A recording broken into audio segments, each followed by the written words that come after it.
At my birthday banquet, my wife was carefully helping her assistant adjust his tie. "Honey, does Benja look presentable?"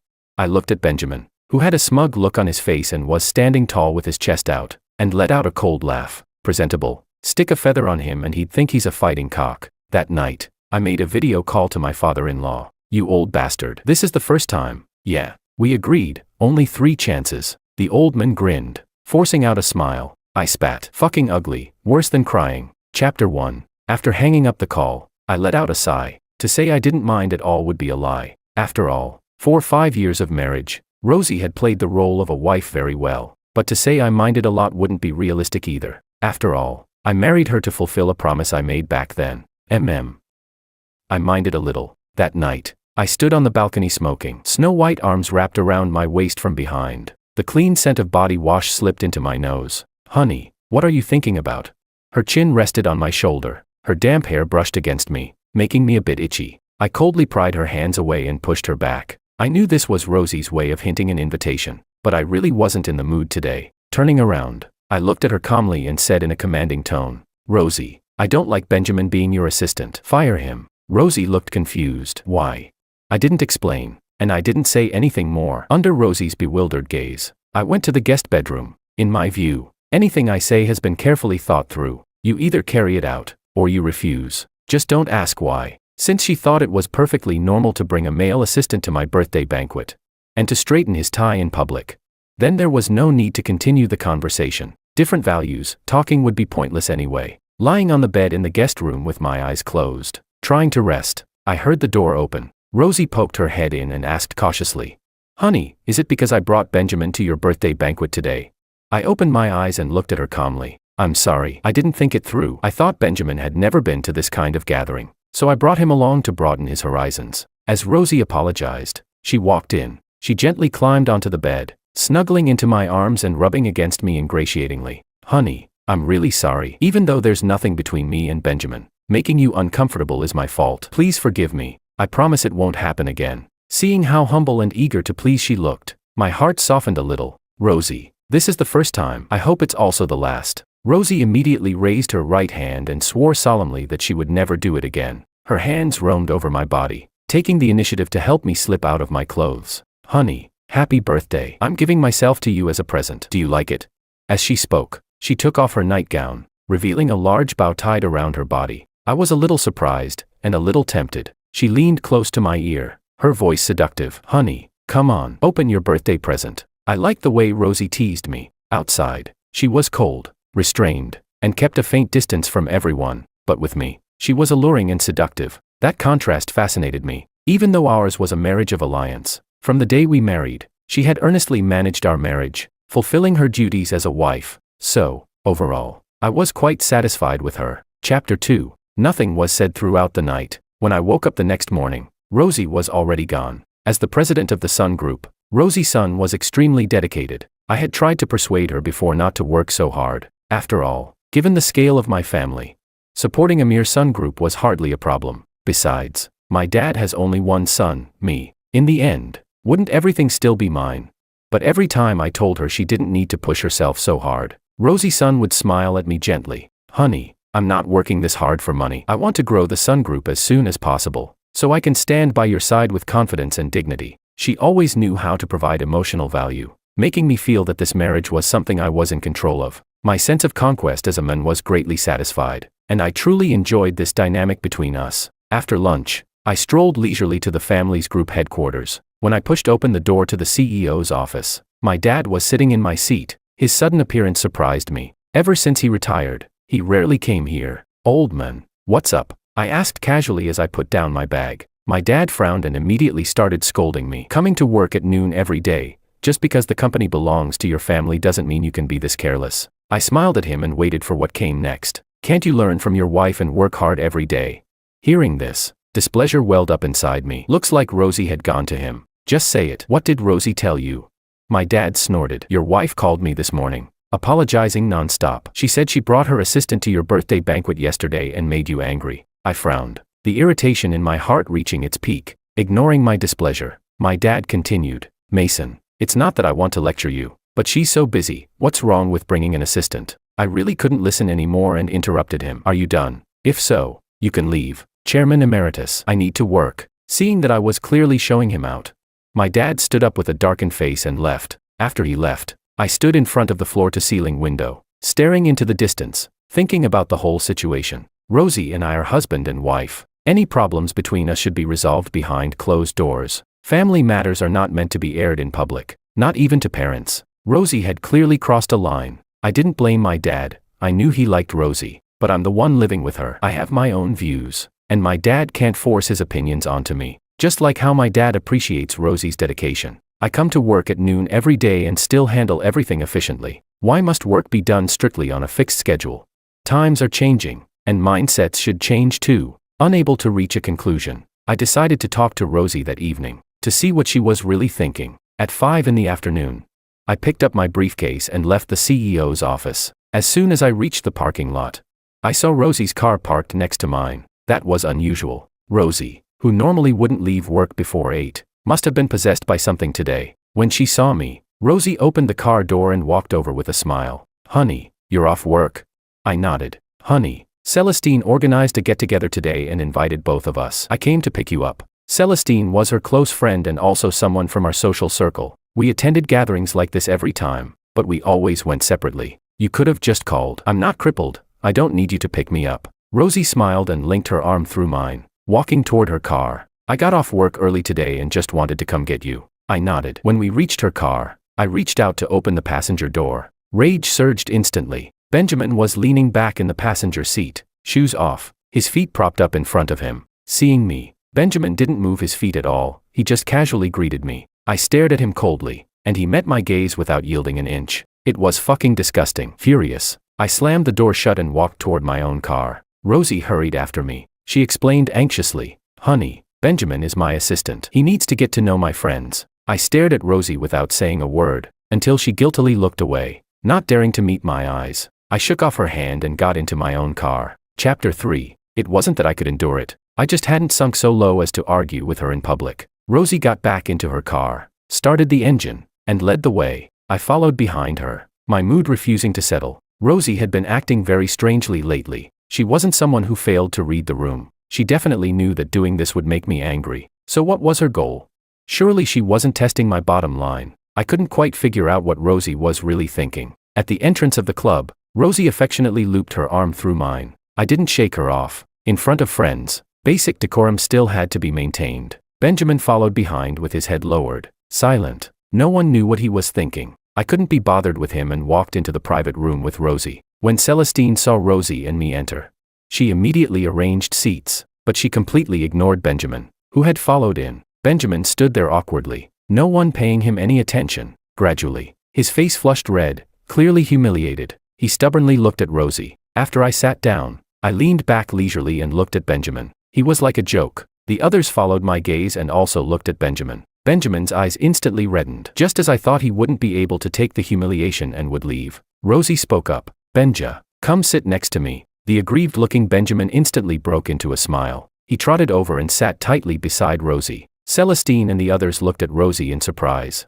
Rosie, however, acted as if nothing was wrong. She picked up the kettle and carefully rinsed Benjamin's tableware for him. I tilted my head and looked at Rosie with a playful, probing gaze. No one spoke in the private room. The atmosphere was awkward to the extreme. As the host, Celestine finally spoke to break the silence. Today's on me. I invited everyone to get together. We can't let our relationships grow distant. Right, young Master Mason. She took the initiative to talk to me because she was afraid I might suddenly explode. I smiled and nodded, not a trace of displeasure on my face. Seeing that I didn't blow up, everyone let out a quiet sigh of relief, and the atmosphere gradually warmed. Rosie kept quietly teaching Benjamin the tricks and etiquette of socializing on such occasions, completely ignoring everyone else. Celestine couldn't take it anymore and stood up with her glass. Young Master Mason, I toast you and Rosie. Among all of us, you two have the best relationship. Wishing you both a long and lasting marriage. That remark was clearly meant for someone in particular. I had to admit, Celestine was smart. She was not only currying favor with me, but also reminding Rosie and warning Benjamin. I raised my glass and thanked her. Rosie was just about to lift her glass when Benjamin stopped her. Rosie, I'll drink this one for you. As he spoke, he picked up Rosie's glass. Celestine's expression changed instantly as she stared at Benjamin without blinking. I smiled, watching Rosie with interest. curious to see how she would respond. Rosie froze for a moment, then smiled helplessly. Benja, this drink can't be taken for someone else. Unexpectedly, Benjamin was stubborn. Why not? You're my boss and also my respected senior. If they try to make you drink, I have to block it for you. Celestine had a fiery temper and slammed her glass down. Who the hell do you think you are? Acting like a pretentious coquette here. Everyone at this table is a seasoned fox. Do you really think we can't see your filthy little intentions? After saying that, she shot an unhappy look at Rosie. Rosie, what do you mean by this? A friend's gathering, why bring an outsider? Benjamin hadn't expected Celestine to attack so suddenly. Startled, he looked at Rosie with a pitiful expression. Rosie stood up and took the glass from Benjamin's hand. All right, Celestine, don't be angry. Benjamin is still young, don't judge him with malice. Celestine looked a bit stunned. She couldn't understand Rosie's attitude. The people at the table looked at Rosie with a few more traces of intrigue in their eyes. Rosie finished the drink and smiled at me. Honey, you can't keep multiple fish in the pond, you know. I set my glass down and chuckled lightly. I suddenly don't feel like drinking anymore. How about letting your assistant drink for me? Rosie, Celestine, and the others all changed expressions instantly. The implications of my words were far too heavy. Rosie was just about to explain when Benjamin pulled her back. Rosie, it's fine. I'll drink for brother-in-law. As he spoke, he stepped around Rosie and reached for my glass. Celestine exploded with rage. Are you fucking looking for death? I toasted Mason and Rosie as a couple. What does it have to do with you? Are you and Rosie a couple? Before Benjamin could speak, Rosie cut in unhappily. Celestine, why are you being so aggressive? Benjamin isn't that complicated, he's just too innocent. I picked up my glass and smiled at Benjamin. You want to drink? This idiot nodded without understanding a thing. I didn't indulge him. I directly smashed the glass into Benjamin's face, then wiped my hands. I'm not interested anymore. You all enjoy yourselves. With that, I stood up and walked out, passing by Rosie. Chapter 4. I had just reached the door of the private room when someone grabbed my hand. Honey, don't go. I shook Rosie off in disgust and left without looking back. Once outside, someone hugged me from behind. Honey, you misunderstood. Benjamin is still young. He doesn't even understand the meaning behind that drink. I turned around and looked at Rosie's anxious face, with Benjamin standing behind her, and smiled. You'd better go comfort your pure little assistant first. He's about to cry. Rosie turned back, displeased, and looked at Benjamin. Why did you follow us out? That did it. Benjamin really started crying. I'm sorry, Sister Rosie. I was worried about you. That, Sister Rosie, made my skin crawl. But worried about Rosie, what did that mean? Worried I'd hit her. Rosie looked at Benjamin and shook her head helplessly. Benja, it's fine, but thank you for your concern. Watching the two of them act so emotionally attached made me feel sick. You two take your time putting on this touching little show. I'm leaving. With that, I pried Rosie's hand off and walked away without hesitation. After driving home, I made a video call to my father-in-law. You old bastard. That idiot you raised just provoked me for the second time. There's only one chance left. The old man was shocked. That shouldn't be possible. Son-in-law. I already called and warned her after last time. My face turned cold. What? You think I'm lying to you? He waved his hands quickly. Of course not. You wouldn't bother lying over something like this. Don't worry this time. I'll definitely talk to her properly. I guarantee there won't be a next time. I sighed. Let's hope so. After hanging up, I looked at the wedding photo hanging by the bed and fell into a daze. On our wedding day, Rosie had clung tightly to my arm, as if she had obtained a priceless treasure. Back then, she loved me, and she genuinely wanted to marry me. But now, openly defending a poor college student she was sponsoring, what exactly did that mean? I couldn't figure it out, and I didn't feel like trying. By midnight, I had already slept once, but Rosie still hadn't come back. I called her, but no one answered. After calling several times, I lost all patience and went back to sleep. When daylight broke, I opened my eyes and saw the empty space beside me. Clearly, Rosie hadn't come home all night. Without the slightest hesitation, I picked up my phone and called again. The call was answered quickly. Young Master Mason, are you looking for President's son? Hearing Benjamin's voice, my anger shot straight to my head. Why are you answering her phone? Where's Rosie? Benjamin's smug, playful voice came through. Rosie, she was too tired last night, she's sleeping. I didn't believe a single word he said. Rosie was someone who knew her limits. She wouldn't do something this outrageous. Whose call is it? A drowsy female voice came through. My heart tightened instantly. No one important. Rosie, go back to sleep. Okay. I hung up the phone directly and stared out the window in silence. So it turns out the human heart is the hardest thing to read. Even people you think are proper can cheat. Even things you think could never happen still happen. I got up, got dressed, and made up my mind. A WeChat notification sounded. I opened it. It was a photo. Taken by Benjamin. In the picture, Rosie was lying on the bed, sleeping soundly. Screenshot. Saved. Done in one smooth move. I drove to the company and instructed my lawyer to draft a divorce agreement. Near the end of the workday, Rosie sent me a message. Honey, Dad asked the two of us to come home for dinner today. I'll go back first to get things ready. You can come straight over after work. I looked at my phone and let out a cold laugh. Perfect. I'll settle everything at once. Chapter 5. When I arrived at Rosie's family villa, I saw Rosie's car parked at the entrance. Clearly, she was home. The moment I walked in, I saw Benjamin serving tea to the old man. The old man looked impatient. Benjamin, however, wasn't embarrassed at all, constantly flattering him. When he saw me come in,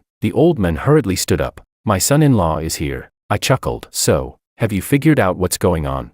The old man wiped the sweat off his forehead awkwardly. I have. I instantly snapped. You figured out jack shit. After shooting him a hard glare, I sat directly in the main seat. Benjamin came over and greeted me ingratiatingly. Young Master Mason, you're here. I looked at Benjamin without reacting. Now wasn't the time to deal with him yet. I needed to settle Rosie first. Assistant Benjamin, I said coolly. This is a family dinner, yet President's son brought you along. What exactly are you to her? Hearing the sarcasm in my tone, Benjamin immediately put on an obedient, well-behaved look. I sneered inwardly. Who was he fooling? Hadn't he used Rosie's phone to send me photos and provoke me just that morning?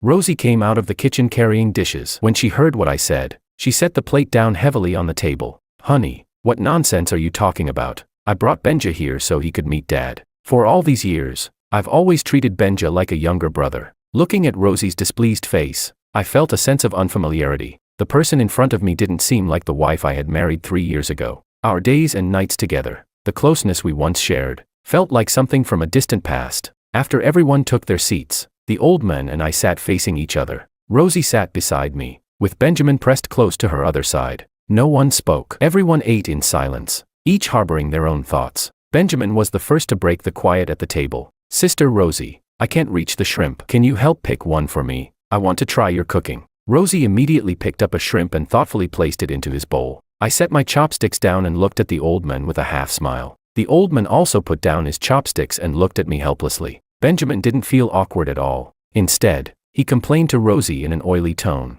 Sister Rosie, I've never eaten this kind of shrimp before. I don't know how to peel it. Rosie looked at him indulgently, put down her chopsticks, and peeled the shrimp for him. I laughed and spread my hands at the old man. At that point, he had nothing left to say. After finishing peeling the shrimp, Rosie finally noticed something was off at the table. Why are you all staring at me? Eat. I wiped my hands. I won't eat anymore. I'm too disgusted to swallow. With that, I took the printed divorce agreement out of my briefcase and handed it to Rosie. Take a look. If there's no problem, sign it. Rosie took the agreement, completely confused. When she saw the words clearly, her expression changed instantly. Mason, what do you mean by this? Faced with her questioning, I didn't answer. Instead, I looked at the old man. He looked at me with difficulty. Son-in-law, how about you give Rosie one more? I cut him off immediately. Stop. Are you trying to disgust me to death? The old man shook his head helplessly. Rosie looked between me and her father, utterly confused. What kind of riddles are you two playing? Chapter 6. While no one was paying attention, Benjamin quietly took the divorce agreement from in front of Rosie. As he flipped through it, a look of delight flashed in his eyes. The old man looked at the daughter he had raised himself and let out a regretful sigh. Rosie, sign it. Rosie shot to her feet. Dad, have you lost your mind? Mason and I are doing just fine. Why would we get a divorce? Hearing her say we were doing just fine, I almost couldn't believe my ears. Rosie, who gave you the illusion that we're doing just fine? She stared at me in shock. Honey, what do you mean? Unhurried, I took out my phone and opened my chat with Rosie. Sure enough, the provocative photo Benjamin had sent that morning had been withdrawn. But I wasn't worried. I had taken a screenshot the moment I saw it. I pulled up the image and shoved my phone in front of Rosie. Look closely. Do you really think I'd want a woman who stays out all night and shares a room with another man? Rosie stared at the photo, as if recalling something. The next second, she turned and glared at Benjamin, who was holding the divorce agreement and smiling as he read it. Benjamin, what are you smiling about? Are you that happy about me getting divorced? Benjamin immediately wiped the smile off his face and looked at Rosie pitifully. Why did you send this photo to my husband? What were you trying to do? Benjamin panicked. Rosie, I didn't mean anything else. Mason asked where you were, so I sent him a photo. I was just worried he'd be concerned. After being yelled at, he looked even more aggrieved. Unfortunately for him, Rosie no longer showed him her usual indulgence. She pulled out her phone and started checking. She discovered that all my call records had been deleted, and there were withdrawal records in WeChat as well. Rosie's finger trembled as she pointed at Benjamin. Benjamin, are you looking to die? Who told you to touch my phone, and who told you to provoke my husband? I sat beside the old man, watching the two of them turn on each other with calm interest. In the end, Rosie couldn't hold back and slapped Benjamin hard across the face. Benjamin covered his cheek and looked at Rosie. Wronged. Rosie, don't you usually leave your phone with me? I've always been the one answering your calls. Rosie rushed up to him and started punching and kicking him. How dare you sow discord? When did I ever leave my phone with you? Benjamin, what exactly are you trying to do? Benjamin didn't dare fight back, screaming and begging for mercy. You said it yourself, you said you like being with me. Only when you're with me do you feel like you're still alive. Shut up. Rosie went completely crazy, hitting harder and harder, all dignity gone. After a long while, Rosie finally grew tired. She turned to look at me, her eyes filled with despair. She no longer paid Benjamin any attention. Instead, she collapsed to her knees in front of me, clinging tightly to my legs. Honey, believe me, I love you. I never once thought about cheating. I nodded. Now I finally understood why Rosie had been acting this way. It was nothing more than feeling too much pressure with me, too much humility, too little security. With Benjamin, she was the one in control, the one on top, the one who dominated everything. But what did that have to do with me? Chapter 7. Rosie, if you think I can tolerate you staying out all night and being with another man, then you're gravely mistaken. I'm not sick, and I'm definitely not a masochist. Rosie hurriedly swore. Honey, I swear, I'm completely clean. I was helpless. She really didn't understand human language. I don't care whether you're clean or not. To me, there's no difference. Do you understand? At that moment, the old man walked over and helped Rosie up from the floor. My daughter, sign it. Mason and I made an agreement long ago. He won't turn back. Rosie stopped crying and looked at the old man in confusion. Dad, what agreement do you mean?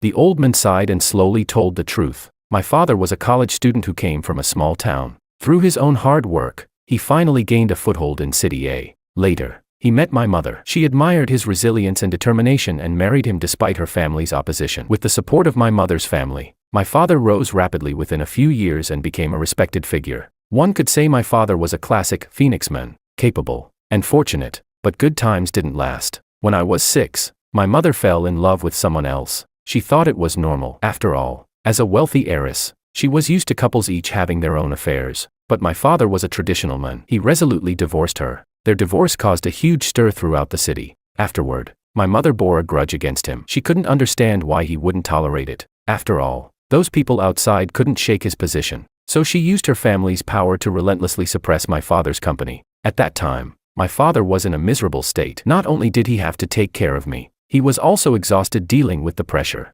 Coincidentally, the old man had a patent that could break the deadlock. As my father's friend, he was righteous enough to transfer the patent to him for free. That was how my father survived the siege, and even grew stronger afterward. Once, after the two of them drank too much, they set a childhood betrothal between Rosie and me at the dinner table. That was how Rosie and I ended up together. But before the wedding, I went to the old man and laid out my condition. If Rosie disappointed me 3 times, I could file for divorce, and he would not stop me. After hearing the old man's account, Rosie looked at me with disappointment. Honey, do you truly love me?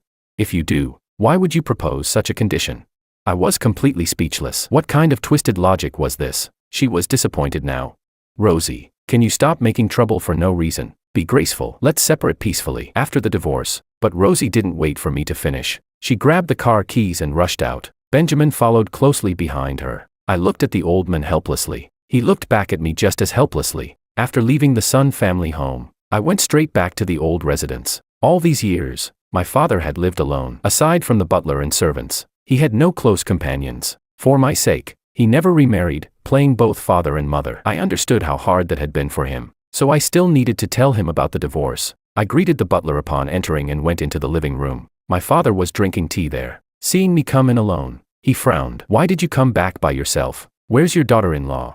I sat down across from him and poured myself a cup of tea. That's your former daughter-in-law. I'm preparing to divorce her. My father's face darkened. Nonsense. Her grandfather is our family's benefactor. How could you bring up divorce with Rosie? Thankfully, I'd always had a stable temper growing up, otherwise I would have gotten into a full-blown fight with him. If you want to repay a debt of gratitude, then do it yourself. Why drag me into it? Chapter 8. Suppressing my anger. I told my dad everything, from start to finish, about Rosie and the male college student she was sponsoring. My dad frowned the entire time. After I finished, I joked with him. Don't you think Rosie is a bit like my mom? My dad shot me an annoyed glance. Rosie doesn't measure up to your mother. That was true. My maternal grandfather's family was still a top-tier family in City A. Rosie was far from that level. After thinking for a moment, my dad sighed. What a pity. She was a good kid. How did she end up like this? Sigh.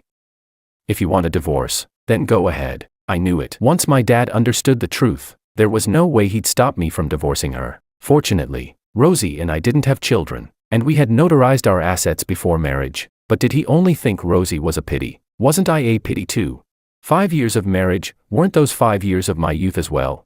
After saying goodbye to my dad, I drove home. As soon as I reached the entrance, I saw someone kneeling at the door. I honked twice, but the person didn't move at all, as if they hadn't heard me. Left with no choice, I got out of the car. Only then did I realize the person kneeling on the ground was Rosie. When she saw me, Rosie crawled toward me on her knees. Rosie, who was always impeccably put together, looked indescribable at that moment. Her face was pale, her hair disheveled, tears hanging at the corners of her eyes. In the middle of the night, it was honestly frightening. I stepped back and raised a hand to stop her from coming closer. Why didn't you go inside? What are you doing kneeling here?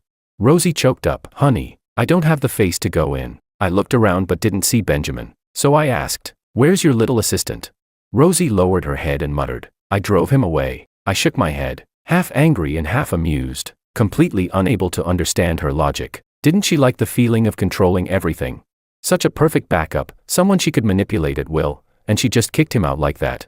I brought Rosie back into the house. She eagerly poured tea and served me water. After she finished, she stood beside me with her head lowered, not saying a word. I told her to sit across from me and decided to wait until she calmed down before having an honest talk. This divorce was happening no matter what. There was no dragging it out. If it turned into a court battle, it wouldn't be good for either her company or mine. For all these years, Rosie and I had always presented ourselves as a loving couple. If the divorce became a public spectacle, both our companies would inevitably suffer losses. Rosie, you can bring up any conditions you want, I said calmly. Don't worry, if I can satisfy them, I will. I meant it. I had never thought about retaliating against Rosie, not because of our years as husband and wife, but out of respect for the old man. Without him, there wouldn't be what my family has today. That debt had to be remembered. When Rosie heard me bring up divorce, her eyes were full of pleading. Honey, can we not divorce? I swear, there's really nothing between me and Benjamin. I was completely speechless. Hadn't I made myself clear enough? Rosie, this divorce is non-negotiable. There's no room for compromise. Do you understand? Even if there's nothing between you and Benjamin, I still don't want you anymore. Rosie looked confused. Honey, why? I sighed. Because you drifted. You didn't hold the bottom line of marriage, loyalty. Just because your body didn't cheat doesn't mean you didn't cheat. Cheating doesn't come in degrees. There's no light or heavy version. Rosie was unwilling to accept it, yet she couldn't refute it. Seeing that I wouldn't budge, she gave a bleak smile. Honey, do you know this? Being with you is exhausting. I didn't speak. I listened quietly. You stand too high, shine too brightly. I exhausted myself just to be able to stand beside you, so no one would say I was clinging to you. I was careful about everything, playing the role of the perfect wife, terrified of making even the smallest mistake, but even so, I still felt like I was so far away from you. I didn't want to drift, but when I was with Benjamin, I finally felt like a real, flesh and blood person. With him, I didn't have to care about anything. I could live however I wanted. I nodded. That's why it's best for marriage to be between equals. Only then can two people be together without pressure. But Rosie, this is not a reason for emotional cheating. You have to understand, what separates humans from animals is that humans have boundaries and morals. You can say that being drawn to novelty is an animal instinct, but if instincts aren't restrained, then what's the difference between humans and animals? Don't forget, choosing marriage also means choosing loyalty to each other. Chapter 9. Rosie ultimately agreed to the divorce, though she still couldn't wrap her head around it. As we walked out of the Civil Affairs Bureau, Rosie finally asked, Mason, why did you make that agreement with my dad before we even got married, giving me 3 chances? Did you already foresee that I would drift in the marriage? I looked at her helplessly. I'm not a god. How could I possibly predict the future? After a pause, I continued, the truth is, I never believed in marriage growing up. From the time I could remember, my parents did nothing but argue or give each other the cold shoulder, until they divorced. Back then, I made up my mind, either I wouldn't get married at all, or if I did, it would be to someone I truly loved, someone who shared my values, and someone who would never betray me. Rosie sighed softly. Maybe our marriage was wrong from the very beginning. After all, it started from promises made by adults, didn't it? I thought about it for a moment. Not entirely. We were genuinely happy once. I even felt that if it were you for the rest of my life, that would have been fine. Rosie smiled and bowed to me. Mason, thank you, and I hope you'll find someone who truly loves you, shares your values, and will never betray you. With that, she turned and left. I didn't see her tears, but 2 droplets drifted down with the wind, landing on my lips, salty. Maybe I will find that person, and if I don't, I won't marry just for the sake of marriage. After all, I've already seen what a loveless marriage full of resentment and trivial misery looks like. After the divorce, I cut off all cooperation with the Sun Group. I wouldn't retaliate against Rosie Sun, but I wouldn't help her anymore either. From now on, we'd just be strangers. But Benjamin, I would absolutely not let him off. He ruined my marriage and disgusted me. If I let him go, I'd regret it for the rest of my life. After finding out how Benjamin was doing lately, I smiled. His life had been miserable. Rosie fired him and took back everything she had once given him. Still a senior in college, Benjamin had been cut off from sponsorship. After getting used to a pampered life, he couldn't endure the fall. He could no longer go back to the hard, grinding days of struggling his way out of a small rural town. Soon enough, his graduation thesis was rejected. He submitted it a second time, rejected again. One more rejection, and he'd have to delay graduation. He panicked. If he couldn't get his diploma and degree, he wouldn't be able to face his parents back in the countryside, the villagers who had pinned all their hopes on him, or even his own years of hardship. He went to find Rosie, hoping she could pull some strings for him, but the Sun Group, which he once entered freely, wouldn't even let him through the front gate anymore. By the time of the 3rd submission deadline, he hadn't even seen Rosie. Left with no choice, he submitted it anyway. The result was predictable, rejected again. No need to guess, I was the one behind it. After I promised to fund the construction of a new library for the university, the principal personally issued an order. Benjamin's thesis requirements were to be raised. The defense committee wasn't stupid, they knew exactly how high that standard was supposed to be. Benjamin completely broke down, unable to find Rosie, with no one to help him. He was utterly alone. He started making scenes, storming the principal's office, harassing his advisor, and just as he was causing the biggest fuss, an old man wearing a Zhongshan suit and yellow rubber shoes rushed in and slapped him hard across the face. Benjamin covered his face in terror. "Dad, why are you here?" The old man said nothing, only beating him with fists and kicks. Beside them, an older woman wailed and cried, "You wretch, how could you be so shameless, being someone's kept man in the city? How are your father and I supposed to hold our heads up in the village?"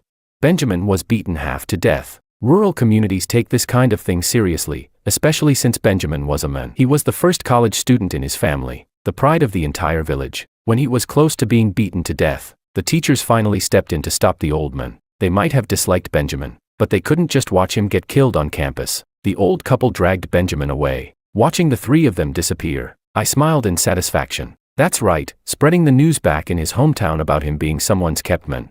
I had people do that too. Now the whole village knows that Benjamin became a kept man for the person who sponsored him, and even destroyed her family. They curse him as an ungrateful wretch. They curse his family for producing a shameless male gigolo. After Benjamin was gone, I thought about what kind of way out he could possibly still have. There was no way he could stay in his village anymore, and City A was even more impossible for him to gain a foothold in. In the end, the only option left to him was to leave his hometown far behind and try to make a living in another city. Sure enough, my guess was right. Benjamin went south, but the very morning he started his new job, my report letter arrived right on schedule that afternoon. The company immediately told him to get lost. Unwilling to give up, he tried several more companies, but wherever Benjamin went to apply, I mailed the evidence to that company. This time, Benjamin truly had no way out. Not long after, I received news of his suicide. Later on, I ran into Rosie a few times at private banquets. We only nodded at each other from a distance, a silent greeting at most.